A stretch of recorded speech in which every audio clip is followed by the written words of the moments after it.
What's going on, Bulls Nation? Welcome in to the CHGO Bulls podcast. Hope all you out there in Bulls Nation had a great weekend. Happy Monday. I'm Peck. You can follow me on Twitter at Bulls_Peck. That's right, Twitter at Bulls_Peck. Joined by my guys, Will the Goat Gottlieb, Will_Gottlieb, and Big Dave Bow, BAWL Sports. We are CHGO_Bulls. We got our guy, Kev Wells, on the controls producing for us today behind the scenes. Lots to get to because lots of things happened over the weekend. Will, you and Mark got to some of it in your HQ edition on Friday. The breaking news that the Bulls did, in fact, bring back hometown kid and our guy, Ayo Dosunmu, on a new 3-year deal. We will talk a bit more about that. Also, the fact that their 3 two-way deals have been claimed. Bitim, the Turkish product, getting that last spot over Javon Freeman-Liberty, who, after Will and Mark finished their Friday show, signed a 2-year or a 2-way contract with the Toronto Raptors. So we'll talk about all that coming up on today's show. First and foremost, though, gentlemen, how we doing? Will, safely back from California. Have yourself a nice trip. Safely back. It was a great trip, but it's great to be back in the humid, muggy city of Chicago. It's great to be back. I'm positive vibes only. I'm rebranding this year as positive vibes only. I don't think you know what that means. I like it. It adds another element. Okay. All right. Well, here I got a couple things to say. I got to say. So this weekend, I was in Michigan this weekend. First of all, shout out to the city of Detroit. Shout out to the state of Michigan. Or as Matt called it, what you call it? The mitt? Is that what you called it? The mitten.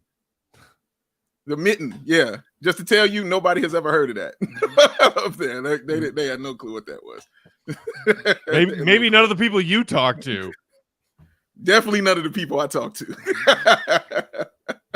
But it's okay. But I had a great time. It was cool. I wasn't there long, but I had a great time.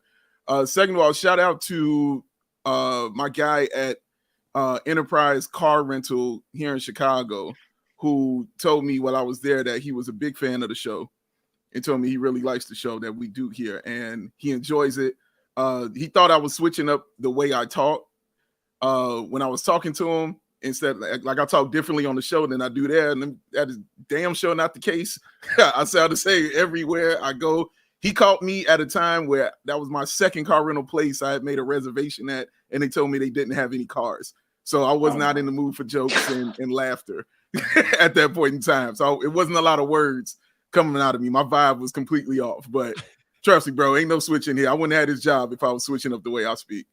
But shout out. Thank you for enjoying the show, brother. Thank you for that. And last but definitely not least, I want to send a big, big shout out and love to my nephew, Evan, and his new bride, Emily.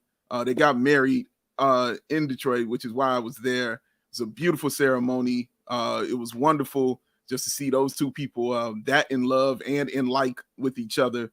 Evan, you know, I love you. Very proud of you, brother. Emily, I love you. And man, it was great. And I wish you all nothing but the best. And yeah, I love you all both. And congratulations. It was an amazing thing, man. And yeah, can't wait to see how y'all marriage grows. So shout out to both of y'all. Mazel tov. Wonderful. Weddings are such happy occasions. Love it. Family weddings, the best. Yeah. But wait, and I we need the end of the Enterprise. No one's shocked to hear that. But we need an end to the Enterprise story. So you said it was the second car rental place you went to with no cars. So what? How did you end up actually getting where you needed to go? So after I left him, because he told me it would be a 20-minute wait to see if somebody was going to bring back a car, and nobody did. Then he was like, "Well, there's no car, but we got a van. Here's a van, and there's going to be extra money." And I was like, he told you to get in the van. That is. He told me to get. He told you to get in the van. He really told me get in the van. Yes, he did. Will get in the van, and we were going to take the van. And then those are fighting words. Brothers, I was going to ask. I was going to add my brother to it, and I was going to be another extra charge. And I was like, okay, let me go to the airport and just rent a car because I thought that would be simpler. Did the same thing. Got a reservation. Called over there. They told me it would be there. When I got there, they told me they had no cars available. So that was my third place I went to where they told me I had no cars available. So renting a car is very, very hard. Looks like in the city of Chicago. So in the end, I just ended up driving my car there, which was fine. My car can make it there. It's just I'm always more comfortable taking a rental car, but it wasn't a big deal. It was only 4 hours there and back. You know that, Matt. So it was just quick 4 hours there and back. Wasn't a big deal, but yeah, man, renting a car is tough. Like, don't make a reservation because even when you get there, they won't have a car for you. And I'm playing that Seinfeld episode in my head the entire time. Like, I was like, you know how to take the reservation. You just don't know how to hold the reservation. How to hold it. Right. And the holding is the most important part. Anybody can take a reservation. Like, it was a lot of that. You know what I'm saying? I couldn't understand it. So it was me there for 15 minutes, basically calling them dumb and stupid for what they were doing, because it made no sense. Like, it made no sense. Like, we don't have phones here. You can't call all over here and find out if you have a car available. I was like, so people just make a reservation on your site and then show up, and if you don't have a car, they're just screwed? Yeah. Wow. It's bad business there, buddy. So I won't be renting a car from those companies anymore. I won't say their names because I'm not going. We might have to do something for them in the future. but yeah, man. But shout out to my guy at Enterprise. He wasn't a part of it. Shout out to my guy at Enterprise. He was nice. He really liked the show and he really enjoys what we do. So shout out to him. Shout out to him. I mean, you could have just shared a van with Marco. He's heading out of town. I mean, I don't want nothing. No. The van I got him. I ain't riding in that. That is room for one. One person and one only. And he got his and he out of here. No, Marco's good. We got there. Trust, we got there safely and soundly and had a great time. You know what? I'm glad you made it there and made it back and had a wonderful, time with your family and watched some loved ones get married and all that. I am a little sad that I wasn't there to see the rental car part go wrong for you, because it sounds like it got you pretty aggravated. And I feel like seeing Big Dave aggravated about some just everyday life thing that aggravates the rest of us normal people on a daily, hourly basis is like seeing a unicorn. Like Matt, I don't get to see upset / aggravated Big Dave as much as I would like to, because I just feel like it would just level the playing field of me being upset and annoyed and aggravated about. I was about to say, did you guys have like Freaky Friday situation? Well, the difference is, like, when I get upset at stuff like that, it doesn't make me yell. It doesn't make me get higher. I get calmer, and I just break you down with facts. Like, when you try to lie to me and I know you're lying to me, you know what I mean? I will break your whole thing down. So that's what I was doing at that Midway Airport, was breaking down their whole everything. I was like, oh, really? That's what that says? Could you show that to me in writing, please? Where is that? I'd like to see that. Bring that up for me right now and show that to me in writing where it says that. I'll wait. I have nothing but time. Please take your time, sir. No, I don't want your card. You don't have a phone number on your card. Why do I want your card? No, I don't want your card. You can keep your card, sir. So it just gets that. It don't get loud. You know what I'm saying? I can't get loud at them, bro. It's not worth that. You know what I mean? But I will check the shit out you in a very calm manner. Did you use a fake name to make the reservation, or did you use your name? No, I did not. I did not use a fake name to make the reservation at all. Everything was real. It was the guy behind the counter recognizes you. You got to take advantage of that. You got to say, I demand the celebrity status service here. I'm big. That's why I got the van. CHGO, damn it. That's how I got the van. That's how the van came out. That only works in the airport lounges. That only works in the airport lounges.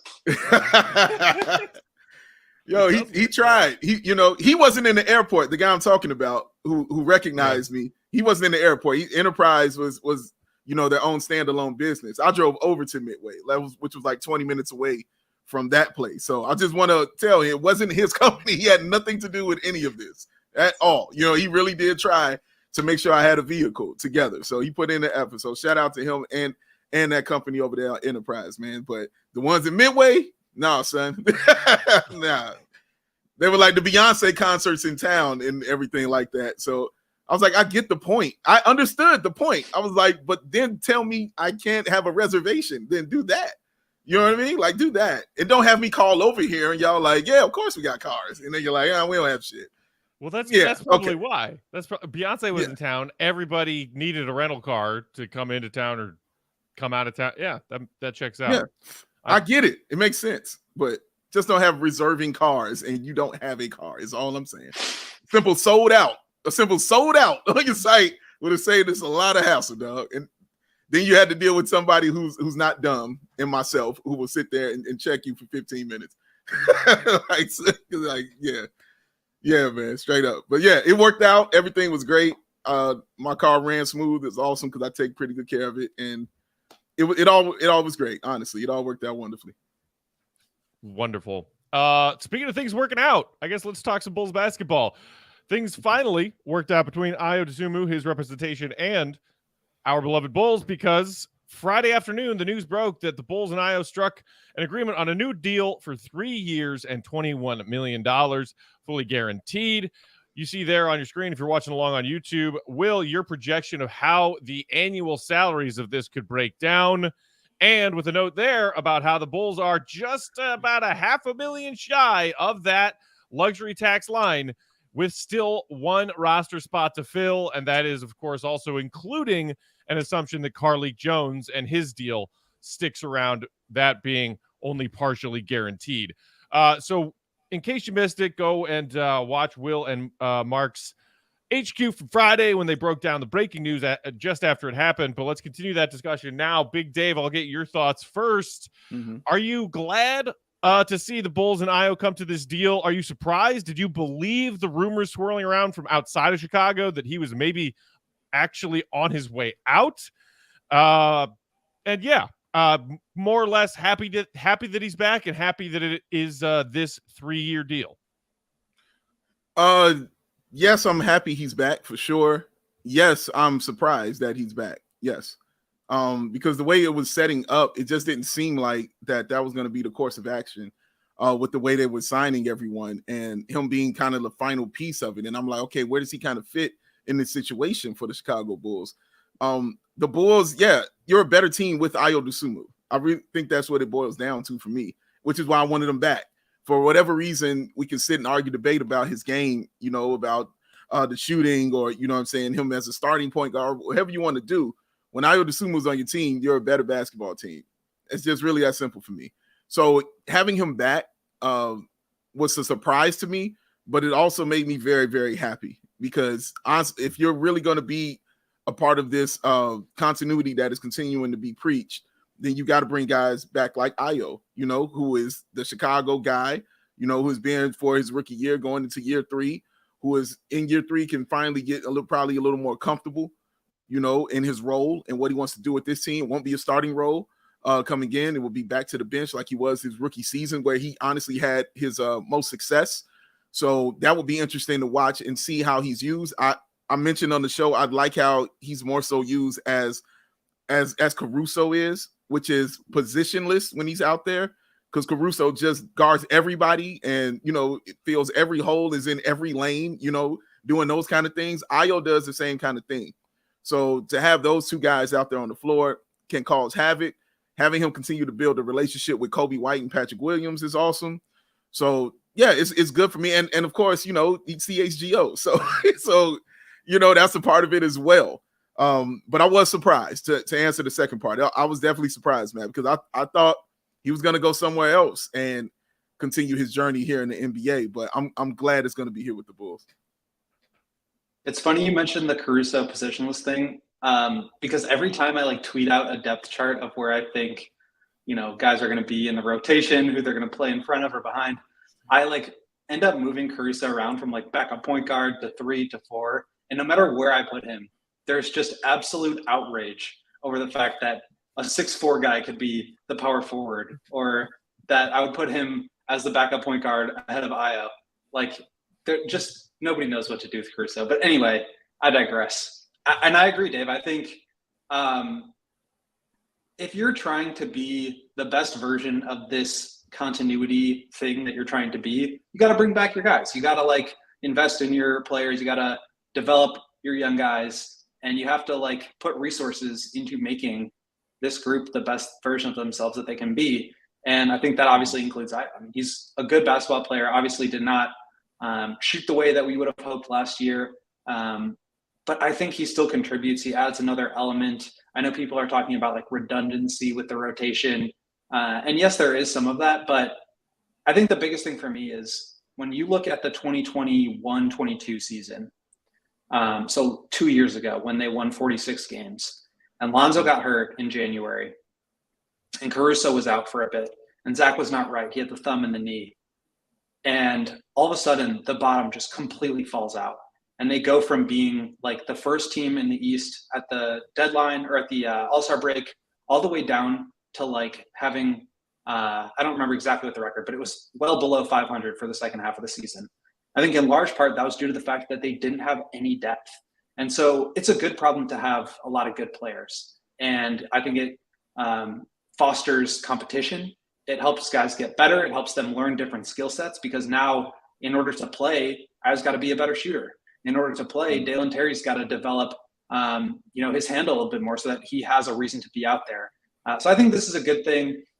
In terms of the money, and we can get into that here as you see the breakdown of the salary, I was a little surprised about the numbers just because it felt to me, as you were saying, Dave, like the way that things were shaking out, there just wasn't going to be room for him.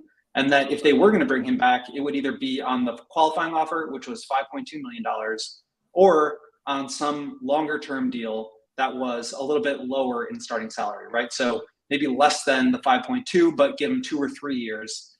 So it's like more guaranteed money over more years, but a smaller cap hit in that first year to sort of help keep the team away from that dreaded luxury tax. So to give him money above the qualifying offer and additional years, I was just surprised to see that. I mean, it indicates that the Bulls are willing to spend. Like you said, Matt, they still have a roster spot to fill, but they have less money than the veterans minimum salary to give out. So if they are going to fill out the last spot, they're going to be in the tax, barring a trade or something like that. So it tells me that they are at least a little closer to being serious about going into the tax. We'll see if they actually do it. We'll see what happens. Karlik is obviously still non-guaranteed. Even if they waive him, they would have to sign. I'm not sure they could do 15 roster spots and still stay below the tax. So it's interesting to see this. We'll see how the rest of the roster building shakes out. I'm super happy for Ayo because I think he got a really good payday for himself, and he'll get to stay with his hometown team, the team that drafted him, the team that developed him. And I think the Bulls are probably better off for it, even if they are deeper, even if they are like they have more good players. I think these guys just need to like continue to compete against one another, develop their skills. And the other thing that I'll say is that these are movable contracts now, right? Like Kobe's 11 million, Ayo's making 6 or 7 million, Javon Carter's making 6 or 7 million. The Bulls have a lot of numbers that they can aggregate to get together to ship out to bring in a bigger salary if they want to. And that's something that we really didn't have last year. Last year, it was like Caruso and Patrick Williams at 10 and everybody else like Lonzo, DeMar, Zach, Vooch, all around 20.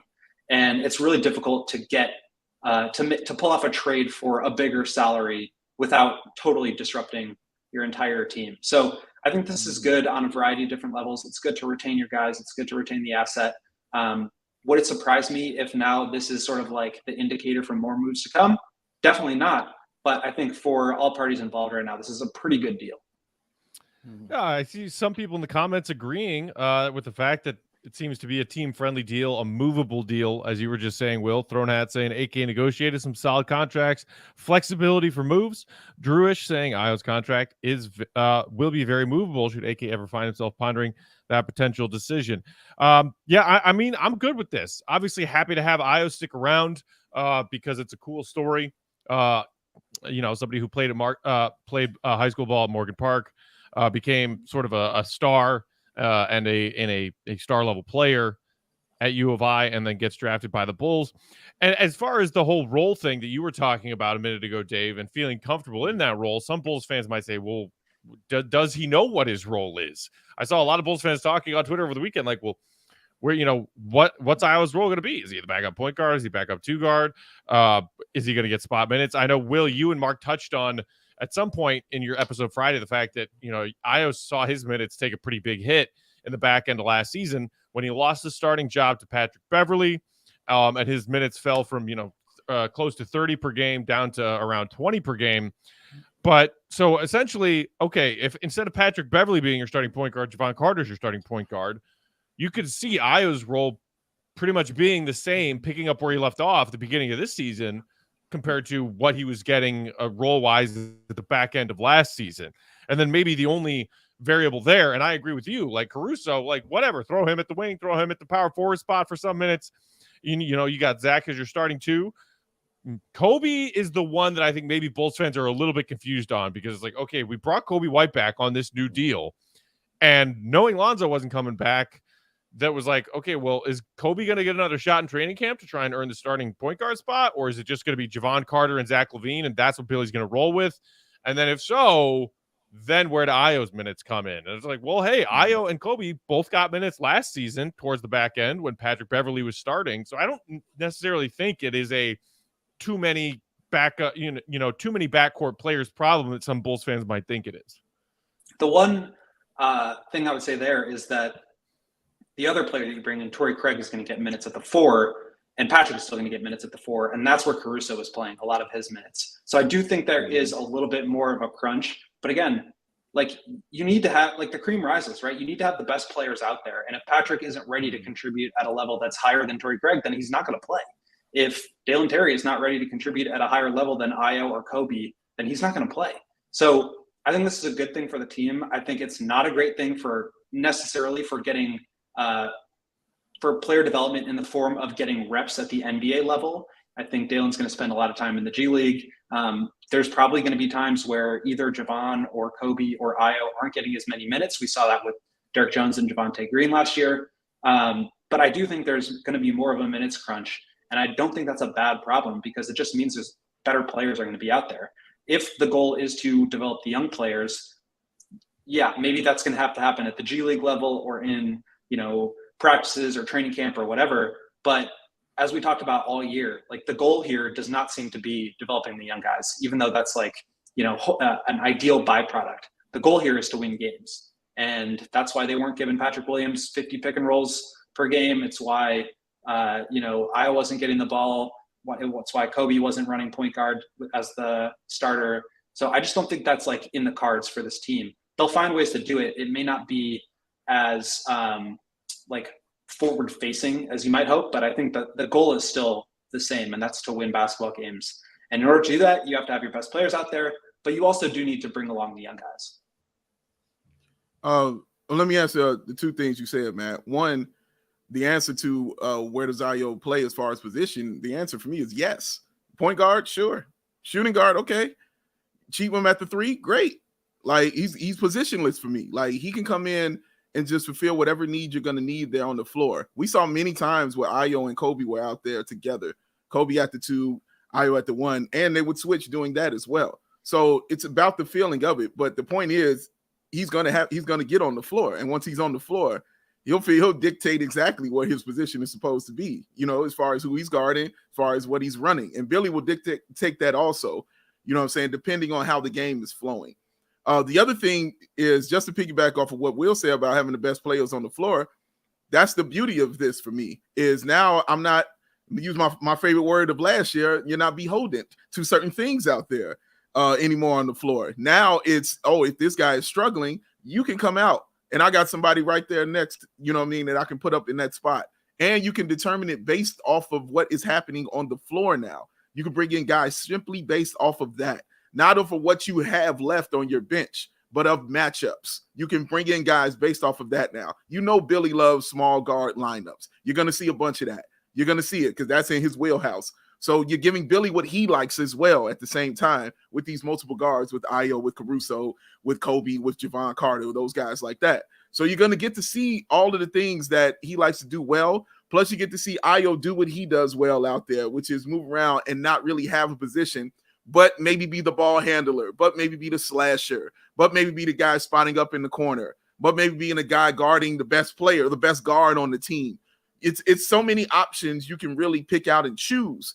And that's the good beauty of having good players as well as on your team, is you don't have to sit and wait around anymore and say, oh man, this guy is struggling, but I got to leave him in because my guy needs rest right now. Or I got to leave him in because his size is better for this matchup here. None of that no more. You can forget that. Like, no, you ain't in there. Okay, your matchup isn't working. Let's switch this up. Let's do that. So I'm looking forward to the second half adjustments from Billy Donovan for having these guys on this team like this. So I'm looking forward to that. I want to see what adjustments he makes in that third quarter when they call that timeout at the 8-minute mark. You know, who you bringing in right there, you know, to fit this? Who's going to fit that? I'm interested to see what he does with that because now he has those options that he could kind of deal with now. All right, let's take our first break. When we come back, we'll dive into the other news from the weekend. The Bulls filling out their third and final two-way roster spot, and that meaning that Javon Freeman-Liberty on his way out and up to Toronto. While we are sharing these words from our friends and sponsors, do us a favor, hit that thumbs up button if you're watching along on YouTube or catching the replay on YouTube. We greatly appreciate it. Helps us out a lot. And, of course, if you aren't already, go ahead and subscribe to the CHGO Sports YouTube channel. Today's show brought to you by our friends at Circle K. Speaking of road trips, Dave, you and I were both on the road heading to various spots in Michigan this past weekend. I don't know if I love anything more than popping in to a spot off the highway in the middle of a road trip and getting some refuel in my gas tank and getting some refuel in my system in the form of hydrating beverages, caffeinated beverages, and delicious snacks. You can do all those things at Circle K. It's one of my favorite places, probably my favorite place to stop when I'm on the road, having fun on my road trips. They got all the snacks you could possibly ever need to keep your batteries charged on your road trip. Best deals too. Incredible deals, whether it's their fuel, their snacks, wherever you are on the road. And especially like summertime in Chicago, when maybe you're heading out and going camping for the weekend and you need one more stop to make sure you got all your supplies, or, oh, I forgot, we need a couple more bags of ice. Circle K's, they're always there for you. Whenever you need them, whenever you're in a bind, Circle K's are there for you, and I love them. And we appreciate their support here at CHGO. So the next time you are venturing out with your buddies, with your family, for a summer getaway, for a road trip, wherever you're going from point A to point B, whatever you need in between point A and point B, hop off the highway, stop at one of your friendly Circle K locations. Tons of locations in Chicago, tons of locations all over the place. Pop into a Circle K, grab what you need, and get back on the road. Appreciate Circle K for their support. Pop in to your nearest location. So just got another text from Baby Joey. Ooh. And he said, next time when I sing you the van, take the van. That's what he said to me. I was like, hey, man. So Baby Joey was out here trying to send things to me, you know, and I didn't get it. I apologize, Baby Joey. I apologize, my man. I'm sorry. You know why he's upset? Because he simply did not understand. He didn't get it. He don't understand. This is one of his problems in life, is he just don't get it. And neither does Shady Rays. Shady Rays doesn't understand either why these glasses have to cost so much money, why you have to pay so much for premium polarized shades on your face. Well, they set out to do something about that. Shady Rays is an independent sunglasses company, offers world-class product, just as good as any expensive pair you've ever put on your face. All the durable frames, all the extremely clear optics, the premium polarized shades at an affordable price for your outdoor, and as this person is about to prove by calling Matt Peck, your indoor adventures. Look at him. And of course, the Matt Peck lost and broken replacements plan. Hat gone. He hasn't thrown a hat in his house in a while. Congrats. Thanks for doing that, Matt. But let's just say those glasses are on that hat. Hit the gap of my open door to my office, made it almost all the way to the foosball table. That had some good distance on it. It's impressive. Being in his condo a couple times, it's impressive. Trust me. It's an impressive feat. So, and what won't be impressive is those glasses breaking and sliding across, hitting the foosball table, and then sliding into the kitchen. He would be upset. But he would then remember he could put them back in the package, put them in the mail. Guess what? Shady Rays will send them back a brand new pair, no questions asked, right back on his face, just like that. Oh, and of course, let's say you saw some glasses like you saw me this weekend looking as fly as I wanted to look, rocking my Shady Rays, and you're like, dang, I want to do that. I want to put them glasses on. I want to look like Dave out there. and then you put them on, and you might be cool. I think you're gonna be cool, but you can't be me. How about you put them on and get your own pair and be yourself, and then send that back in and get you a pair that fits you. And as long as you do it within 30 days, there's no charge to you at all. They will send you your own pair with your own style within 30 days for free. No charge when you shop and no risk when you shop. And they always got your back. So, exclusive for the listeners out there, y'all, Shady Rays giving away their best deal of the season. Go to shadyrays.com, use promo code CHGO, get yourself 50% off of 2+ pairs of premium polarized shades. Try for yourself. The shades that are rated 5 stars by over 250,000 people because the Shady Rays with the Rays are oh so shady. Woo! Did you tilt them down? Like, did you just do that? Always. You got to nice. do the CSI Miami when you are Very wrapping nice. up the ad read. Very nice, sir. Very nice. All right, guys. Moving on. Other Bulls news from the weekend. After the first rumor / report came out, I don't know, a month ago from a Turkish sports media outlet, we actually got confirmation that the Bulls' third and final two-way roster spot is going to Onuralp Bitim, who had played for the past 2 seasons in Turkey's basketball Super League for Bursaspor club. 24-year-old makes his way to the NBA finally. And you see there the tweet from Casey Johnson. The Bulls targeted Bitim for their final two-way deal, but we're still engaged with and exploring ways to sign Javon Freeman-Liberty. According to his agent, Keith Glass, Toronto situation, a two-way, one out for now. We can get to JFL in a minute. Will, you and Mark touched on the arrival of Bitim on the final two-way contract on Friday's HQ. Big Dave, what are your thoughts after hearing that this was a unconfirmed report / rumor and now knowing that it's actually happening? I'm excited that it's actually happening because before, you just thought it wasn't anymore. You saw him playing, working out with the Houston Rockets. And so I just thought, oh, okay, well, this isn't going to happen. I thought he would be for the summer league team. I'm like, oh, okay, well, it's not going to go down. It won't happen like that. But as we've seen with this front office, they like being silent and quiet with certain things. So this is no different right here in signing Bitim, or his OB, as I'm going to probably call him as the season go. But I can't give you a breakdown of the player. I don't think anybody who hasn't really sat there and looked at him sitting in the stands and spending a lot of time on watching him can give you a nice breakdown, even though I can't tell you countless videos on him when I heard the first time that they were getting him. So I've watched a lot about his game and I saw it. I wish I could remember how my friend described him as a athletic Sabonis, like Arturas Sabonis. He's like an athletic Sabonis. I was like, that's a pretty good basketball player. Like if it's an athletic Sabonis, dude, like seriously, that's pretty damn good if that's the case. But a guy who can create his own shot, a guy who shoots a really high percentage from three, who can dunk, who can get up a little bit, who's got a lot of goon in him just for the way that he plays, a lot of fire in him when he plays like that. Defensively, it's okay. I wasn't like, blown away or bowled over or anything like that. But we'll see what it is here in the NBA and how it works out. And more importantly, I think Arturas in the front office are really high on him because they actually made him this offer over Javon Freeman-Liberty, who they still were trying to keep like that, but he obviously wasn't the priority. And it feels like OB was the priority, in signing him and getting him his two-way deal. So they got the guy they really, truly wanted.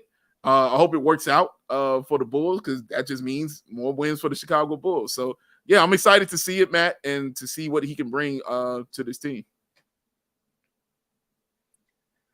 Yeah, my sort of general thought on it on the show Friday was like that I just don't really know enough to have a strong take either way. Like he seems like he can get his own shot off. He seems like he's played at a high level in the Turkish league. And in the Euro Cup League, he also put up some numbers. The efficiency dropped off a little bit. You can reference the article that I wrote on Friday at ALLCITY.com to see like specifically what the numbers were, and I put some videos in there as well. So I asked around a little bit from some people in the league, and I think he's still a little bit of a mystery. But one person told me that He's got pretty good size. He's an okay athlete, not a great athlete. I think he's got like some vertical pop, but not necessarily the like shiftiest or quickest. And because he put up big numbers last year, and because he's still relatively young, he had a lot of buzz around the league. So I think teams are interested. I'm certainly interested to see how he will perform at the G League level. The one thing I'll say is like, I don't want to like let the hype get too far ahead of itself, because he probably had some options out there to go to other teams, to go to potentially like a big league roster spot, and obviously ended up with the Bulls in the two-way spot. So I don't know if you can really like necessarily say he's going to come in and be like an all-star or anything like that. I mean, that would be a huge surprise to me. But he's got some intriguing skills. I think he's got the ability to score off the dribble at that age with that size. I mean, I think that's definitely something to be interested in. So I'm really curious to see what he looks like. We'll probably get a chance to talk with him at some point here soon with Javon Carter and Torrey Craig, and just to get to watch him and practice a little bit and see what he does at the G. But yeah, I mean, we'll just kind of have to see. These guys who are playing in lower level, lower tier leagues in Europe, and I don't mean that in like a bad way. It's just like they're not as heavily scouted as the Spanish league. Right. It's harder to know how those guys will translate. Yeah, I mean, I assume, was not familiar with him until those rumors came out earlier this summer, and then I went and found some tape on YouTube of Bitim, and I watched it, and then when this news happened over the weekend, I went back and rewatched some and found some more and watched those. And again, it's hard to gauge a firm, strong opinion, but obviously there are some things that you can see for yourself. You mentioned that you had some of his numbers in your reaction column, Will. Nearly 7 3-point attempts per game for his Turkish team last season, and knocked those 7 attempts per game down at a 41% clip. You got to love that. And what I noticed, as far as just a couple of things I noticed watching the film on him, is that he is a confident and willing 3-point shooter. And he'll let him fly from well behind the arc at times if he has an open spot. If he sees an opening, he'll shoot.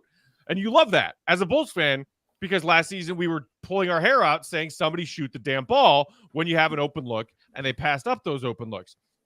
The other thing that I noticed watching his tape that I liked, aside from the fact that he appears to be a very competent and confident 3-point shooter, is his creative playmaking and passing, especially in transition opportunities on offense.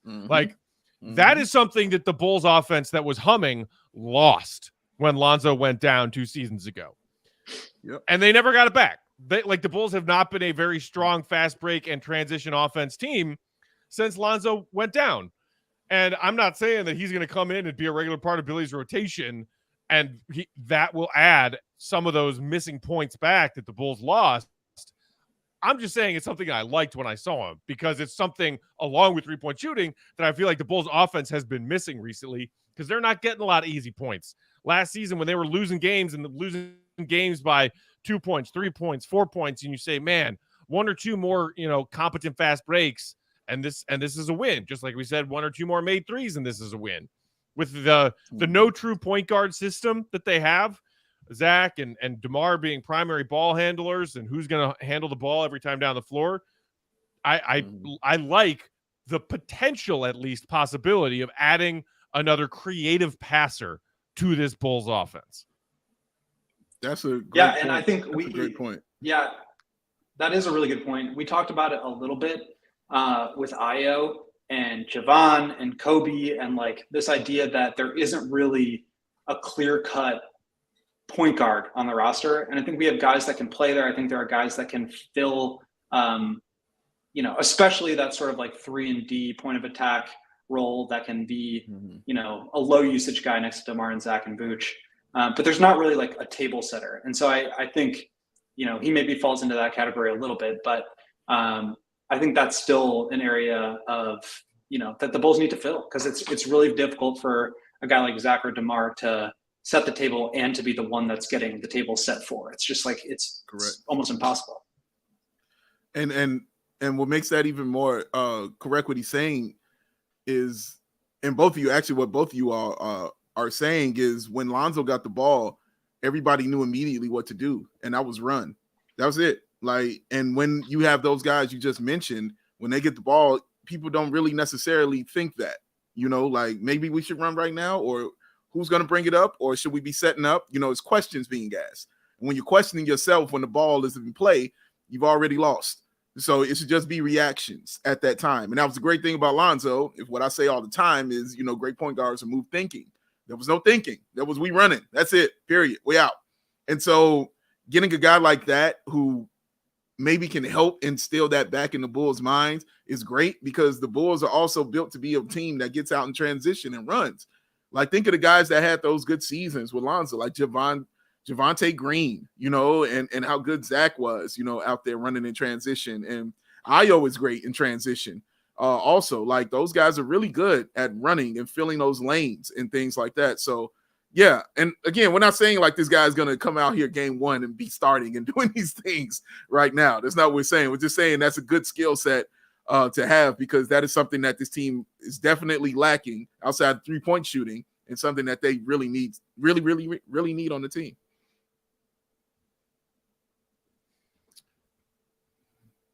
Oh, sorry, Will. I thought you were going to add a thought to that. So again, this is an unknown prospect for the most part, other than what we can see from him from his game tape on YouTube. We'll see how he factors in.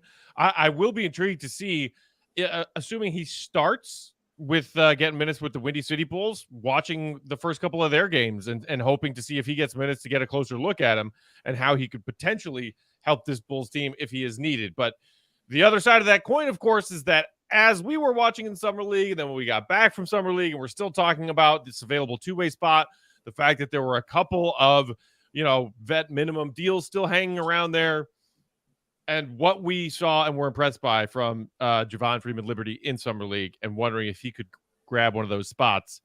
That is not the case. The news kind of coupled with this arrival of Bitim in Chicago, there you see it from Woj on Friday, that Javon has agreed on a two-way contract with the Raptors. His agents, Luke and Keith Glass, tell ESPN. JFL averaged 21 points for the Bulls in the Vegas Summer League. What's the level of disappointment for you, Dave, that Javon, obviously happy news for him getting an opportunity here on a two-way contract in Toronto, but disappointment level that it is not here in Chicago staying with the Bulls program? It's probably like a 7 or an 8. And keep in mind, this isn't anger. I'm not angry or nothing like that.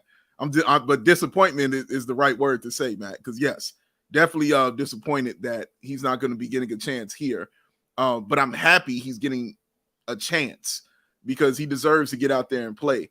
Now, I don't know if I should be mad or I should be disappointed, or if I should be applauding the Bulls.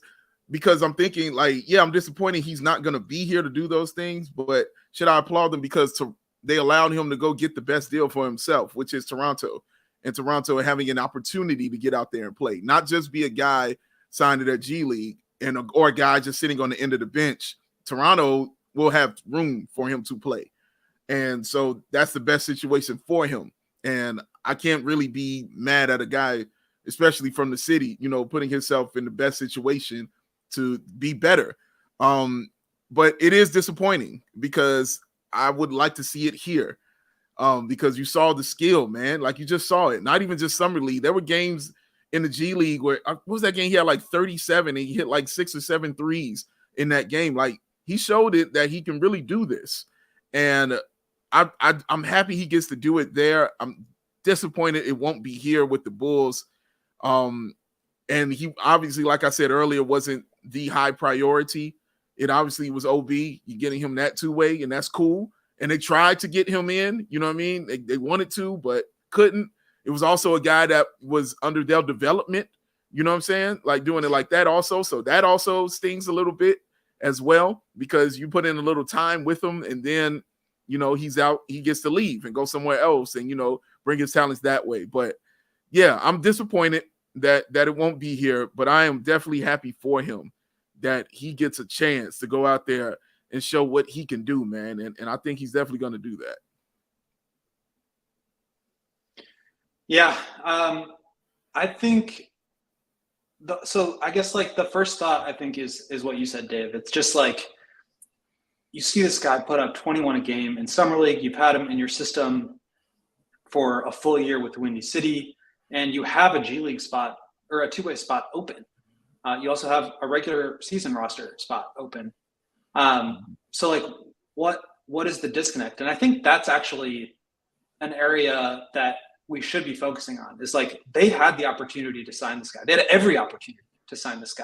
They've seen what he can do in Windy City. They've been with him through, like this whole past year and summer, and they still felt like he was not the guy that they wanted to spend that third two-way roster spot on. And let's also remember the fact that last year was only two-way roster spots. Now they've increased that number to 3. So I really do think they had every opportunity to bring this guy home, and they chose not to. So like, does that tell you they like severely messed up, or does that tell you they like felt like they kind of knew he wasn't going to be that guy for them? Maybe a little bit of each, but I do think that's another way to think about it. Just they had like the inside track with this guy. They knew him better than any other team could have, and they still decided that they would let him walk. I think surely the Bitim signing changed that. Like they weren't going to bring in both. Obviously, they didn't have the spot, but also like, I mean, that was the domino that needed to fall for him to then go out and get another role with another team. They could have used their final roster spot on him. Obviously, didn't think that was worth it. So, that's the decision they made. It's like, they're not like taking a chance on this situation. Like this was an intentional move that is going to either come back to bite them or it's not. But I don't think this was just like a decision that they sort of fell into. Like they obviously had time and ability. And I think that's the key there, the ability more so than any other team to determine whether this was somebody they wanted to move forward with, and they didn't. All right, we'll continue this conversation coming up in a minute after we take our second quick break here. More on JFL going to Toronto and not staying with the Bulls. While we're sharing these words from our friends and sponsors, hit that thumbs up if you haven't done it yet. What are you waiting for? Today's show brought to you by our friends at Sunnyside Cannabis Dispensary, your home for judgment-free cannabis shopping, a place where all kinds of visitors are welcome to explore, discover, and purchase a wide array of their high-quality products. Sunnyside has everything you need to elevate your summer. It's your one-stop shop for all your cannabis needs. They offer easy online ordering and in-store pickup. Plus, they offer their great transparent loyalty program that they refer to Sunnyside Rewards for their frequent members. You can go all over Illinois, not just Chicago, all over Illinois, and find these Sunnyside Cannabis Dispensary locations from the city to the burbs, Wrigleyville to River North, Champaign, even all the way up in South Beloit. They offer flower for all you old school folks like me out there. If you still want to rock that weight, they got tinctures, of course, the vapes, the pens, all that good stuff, and an incredible variety of selection of those edibles that people love so much. My personal favorite, the brunch orange flavored Good News gummies. I get the hybrid gummies from Good News. Treat me right. Had a halfer when I got home from my road trip yesterday back from Mish. Nice way to just round out the day, sitting on the couch chilling. I love it. And for all of our listeners, viewers out there, here's the offer now through August. Head to sunnyside.shop. Use that promo code CHGO25 at checkout for 25% off your total order. One use per customer, not stackable with their other promotions. But it's not only for new customers. Even returning customers can use that promo code CHGO25 at checkout for 25% off your order. Pick up everything you need to elevate your summer. Must it be 21 or over, or an Illinois Med card holder. Sunnyside.shop. Everybody should strive to be like Matt. My man spends a weekend in Mish on a boat, drinking brews and kicking it, and still on a Sunday coming back, needed that gummy just to wind down and chill out. Strive to be like that, ladies and gentlemen. Summer Peck doesn't mess around, Dave. I'm so proud of you. Strive to be like this, ladies and gentlemen. That is amazing. Oh, because you know what I just mentioned what he was doing up there? Beer. That's what he was doing. Having some brews, doing his thing, hanging out. And of course, the brew of choice is always the Goose Island Beer Company. It's our people here at CHGO, man. And not just because they're awesome, wonderful individuals, because they are, but because the beer is incredible, which it is. Don't believe me? Well, try that Goose Island IPA, because we got 6 of them medals on them. That's what they got from the Great American Beer Fest. They didn't luck into one, fall ass backwards into the other one. Nah, 6 of them things around the neck. That's how they roll, and that's why it's delicious. Also, the Tropical Beer Hug, aka the Herb Lawrence, 9.9% alcohol, dangerously easy to drink, as Herb proved to me, and I still can't believe it. The 312 Wheat Ale, which is the classic, and of course, the Matt and Big Dave special, the Full Pocket Pilsner. It's our favorite, the everyday beer, what the brewers are drinking, and what the people who drink what the brewers are drinking are also drinking. Get you a gummy and figure that one out. So, go grab you that ultra fresh beer at the Goose Island Original Brew House on Clyde Point Avenue in Lincoln Park, or from that tap room on Fulton Street in West Town, because it's the Goose Island Beer Company, y'all, Chicago's beer and the true taste of Chicago. I need a gummy as well. Oh. Thank you very much, Kev. Thank you, Kev. Getting them gooseneck honks.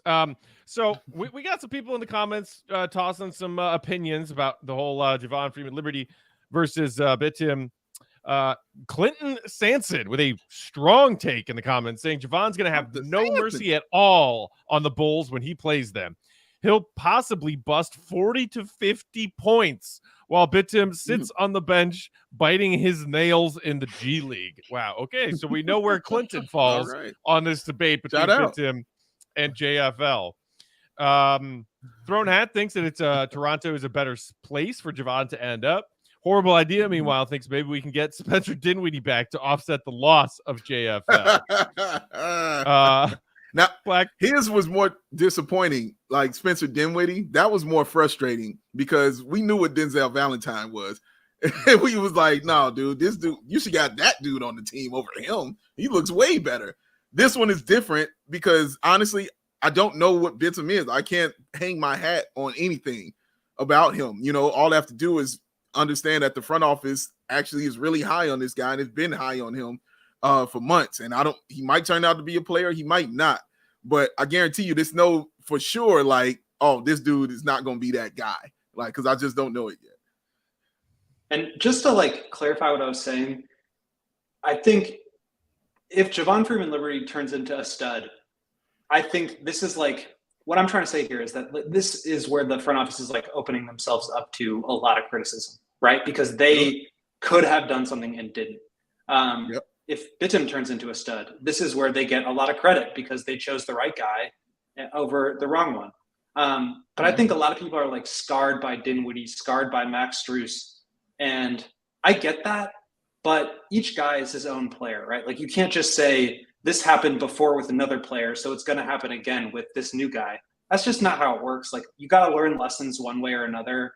And I do think you need to be careful about that. And they certainly learned the hard way that, these guys can turn themselves into players. But also it's a different player. We just don't know. So I don't think either of them are really going to have a major role with the Bulls next year. We've talked about the roster crunch. We've talked about the minutes distribution, and we'll have about 2 more months here of talking about nothing but that.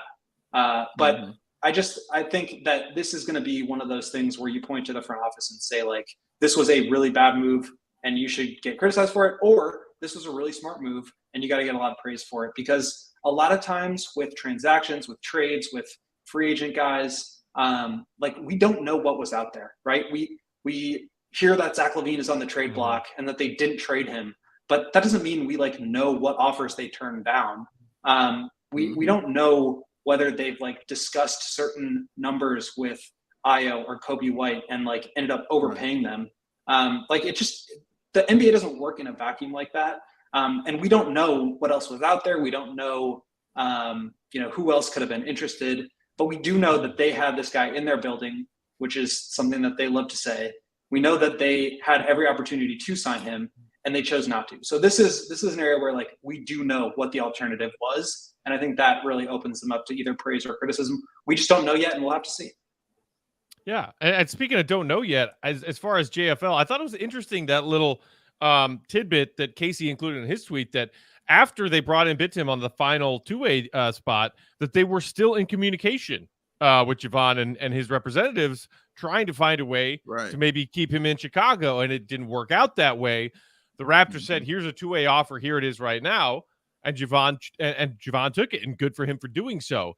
It does make me think about what other moves we might still not know are on the horizon with this team. As we discussed, there's an open roster spot. There's Carlik Jones's only partial guarantee. And as you mentioned, Will, now with Ayo's deal, they are right up against that luxury tax with one or possibly two roster spots left to fill. Does the fact that they didn't sign Javon to some deal mean that they have other plans? Obviously the free agent market is dwindling now. There are still a handful of names out there. Maybe they come into the season with an open roster spot because, you could.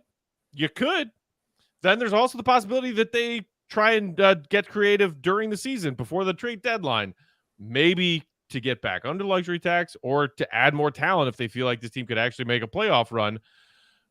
Whatever reasons they had to decide that JFL was not getting that last two-way spot because they clearly have the, googly eyes for this Bitim guy and weren't ready to say goodbye to Carlik Jones and give his spot to Javon or sign Javon to that 15th and final spot while having Carlik still around. I'm not like pounding the table out of frustration because of that right now. If, like you said, Will, it's all circumstantial. Let's see what Javon looks like and what kind of minutes he gets playing on a two-way for Toronto.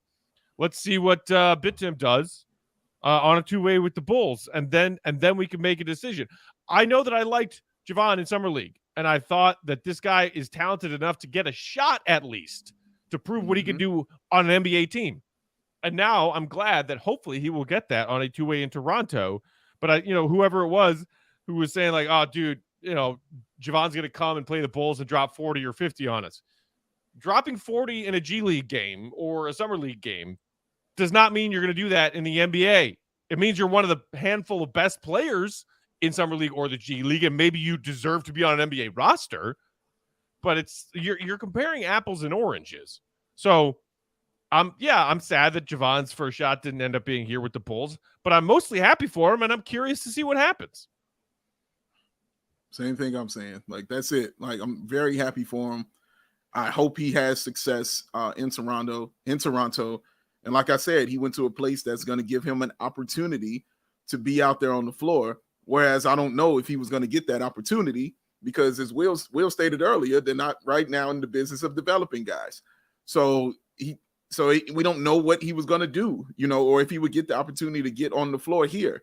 I still would have kept him to find out, because it's hard. I don't like letting people go who can create their own shot. I'm not a fan of that. It was like Antonio Blakeney, Matt. Like, I was like, yeah, he can't play, but let me see him get out there because that dude's going to shoot. He's going to create something. Let me see what he can do first. You know what I mean? Okay, everything else I don't like about his game, okay, he can go. But I'm not in the habit of getting rid of guys who can do that because the Bulls don't have a lot of that.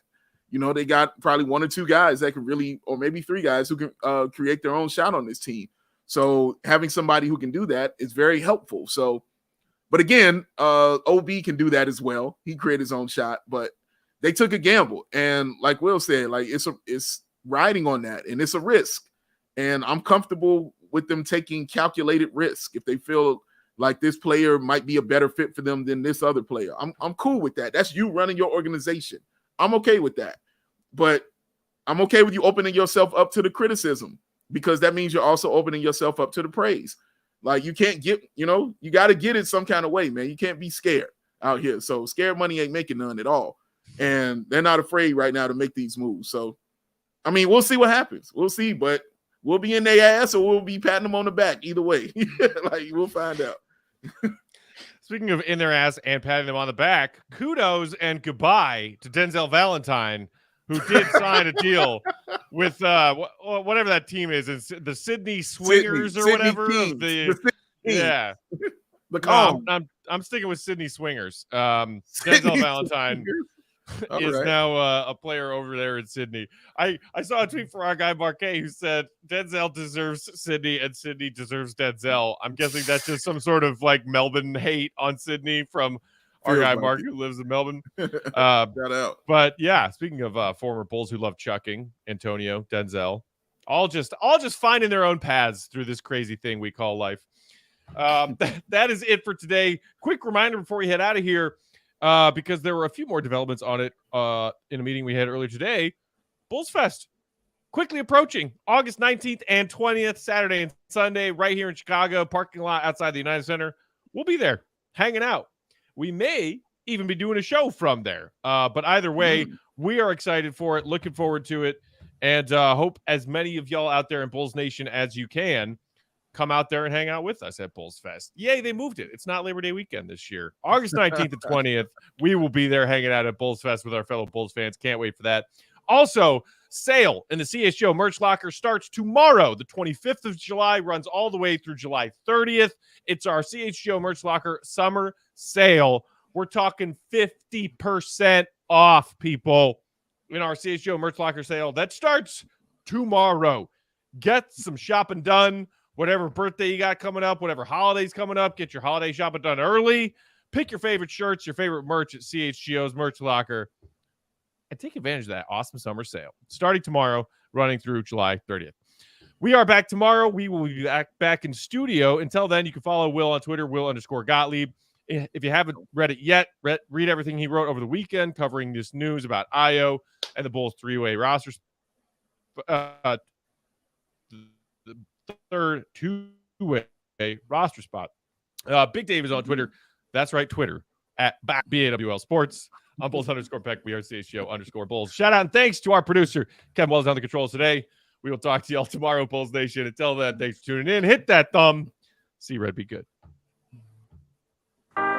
Peace.